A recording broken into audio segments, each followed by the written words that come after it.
Some 12,000 years ago, the first men appeared from the east, crossing the broken arm of Dorne before it was broken. They came with bronze swords and great leathern shields, riding horses, Maester Luwin to Bran Stark. A Game of Thrones Chapter 66. Bran 7.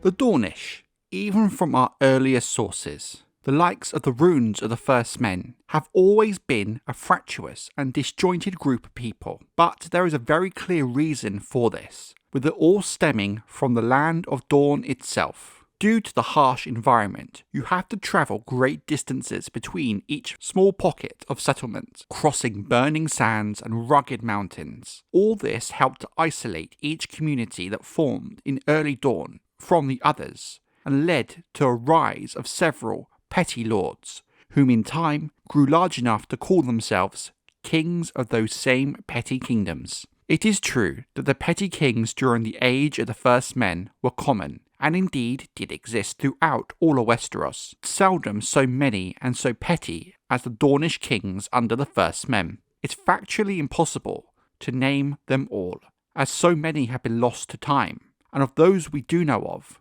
for the most part, their kingdoms were small even by petty kingdom standards. But there are a handful of these kingdoms that do warrant such mention, those whose lines put down deep roots and endured for thousands of years to come, some of whom are part of the great houses of Dorne we still see today. The wielder of Dorne is always given the title of the Sword of the Morning, and only a knight of House Dayne who is deemed worthy can carry it. The writings of Andal, the world of ice and fire, Dorne, the Andals. At the mouth of the Torrentine, a fast-moving river near where Dorne borders the Reach and Old Town in the west, House Dayne raised its castle on an island where that roaring, tumultuous river broadens to meet the sea. Not only was this a good strategic location for the castle, but the river moves so fast, people unaware of its power often get swept away. Old legend says the first Dane was led to the site when he followed the track of a falling star, and there he found a stone of magical powers. His descendants ruled over the western mountains for centuries thereafter as kings of the Torrentine and lords of Starfall. North and east beyond the great gap in the mountains that provides the shortest and easiest passage from Dorne to the Reach, House Fowler carved its own seat into the stony slopes overlooking the pass. Skyreach, that seat, became known for its lofty perch and soaring stone towers. At the time, the pass it brooded over was commonly known as the Wide Way. Today we name it the Prince's Pass. So the Fowlers took for themselves the grandiose title of Lord of Skyreach, Lord of the Wide Way, and Kings of Stone and Sky. In a similar vein, far to the east where the mountains run down into the Sea of Dorne, House Yronwood established itself in the high valleys and green foothills below the peaks, and seized control of the Stoneway, the second of the two great passes into Dorne, one that's far steeper, narrower, and more treacherous than the Wide Way of the west, but still one of the very few ways through the Red Mountains. Well protected and comparably fertile to the rest of Dorne, their lands were also timbered and possessed valuable deposits of iron, tin, and silver, making the Ironwoods the richest and most powerful of the Dornish petty kings. While their wealth is dwarfed by that of the kingdoms to the north, it was significantly more wealthy in comparison with their Dornish rivals. They took to styling themselves the Blood Royals, Lords of the Stoneway, Masters of the Green Hills, and High Kings of Dorne. The Lords of House Yronwood in time did indeed rule northern Dorne, from the mountain domains of House Will to the headwaters of the Greenblood, though their efforts to bend the other Dornish kings to their will were seldom successful. But they are, for all intents and purpose, our first claim to be High Kings of Dorne.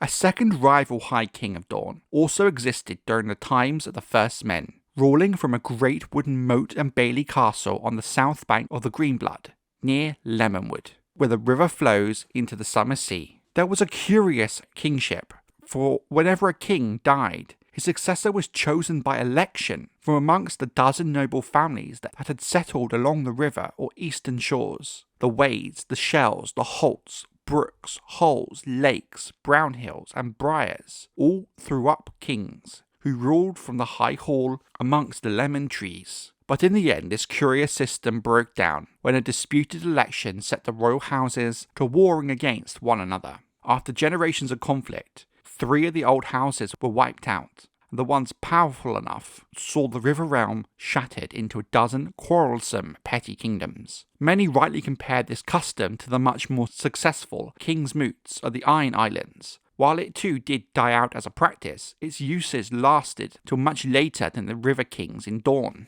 Some argue that due to the fractal nature of these Kings of the Rivers, it's hard to view them as true High Kings of Dorne the same way as you can the Ironwoods, but it does seem the Ironwoods were much more politically stable as a kingdom than that of the houses of the Greenblood. There were of course other small kingdoms that existed elsewhere in Dorne, in the deep sands, amongst the high peaks, along the salt shore and on the isles and the broken arm.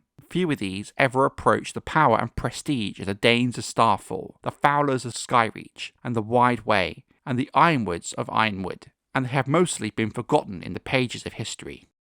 The oldest histories we have were written after the Andals came to Westeros. The First Men only left us runes on rocks, so everything we think we know about the Age of Heroes and the Dawn Age and the Long Night comes from accounts set down by septons thousands of years later.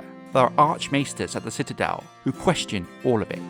Samwell Tarly to Jon Snow, A Feast for Crows Chapter 5, Samwell 1. Just like the first men before them, the Andals also left their mark on not just Westeros south of the Neck, but the whole of Dorne as well. But many maesters do agree that their impact was much less pronounced in Dorne when compared to the other southern kingdoms. Unlike the First Men, the Andals were much more technologically advanced, with iron armour and weaponry, but most importantly, they were a seafaring people, and the more adventurous of their captains knew the Dornish coasts well, and were wont to say that there was naught to be found there but snakes, scorpions, and sand. So it's a small wonder that a comparatively few of the invaders bent their oars southward, when there were richer, greener lands far closer at hand, just across the narrow sea from Andalos itself. There is always a few who walk the roads the others shun, seeking after fortune in the bleaker corners of the world. And so it was with the Andals who made their way to Dorne. Some contested with the First Men, who had come before them, for choice lands along the Greenblood and the coasts, or ventured into the mountains. Others established themselves in places where no man had dared go before them. Amongst these were the Ullers and the Qorgyles. The former raised a grim, stinking seat beside the sulphurous, yellow waters of the Brimstone River, whilst the latter established themselves amidst the dunes and deep sands, fortifying the only well for 50 leagues around. Farther east, the Vaiths raised a tall, pale castle in the hills, at the juncture of the 2 streams that form the river soon to bear their name. Elsewhere in the realm, the Alarans and the Jordanes and the Santagars carved out holdings for themselves. And on the eastern shore, between the Broken Arm and the Greenblood, the Andal adventurer named Morgan Martell and his kin descended on lands loosely held by House Wade and House Shell, defeating them in battle, seizing their villages and burning their castles, and establishing dominion over a strip of stony coastland 50 leagues long and 10 leagues wide. Over the centuries that followed, their strength grew, but slowly, for then and now the lords of House Martell were renowned for their caution, until the coming of Nymeria.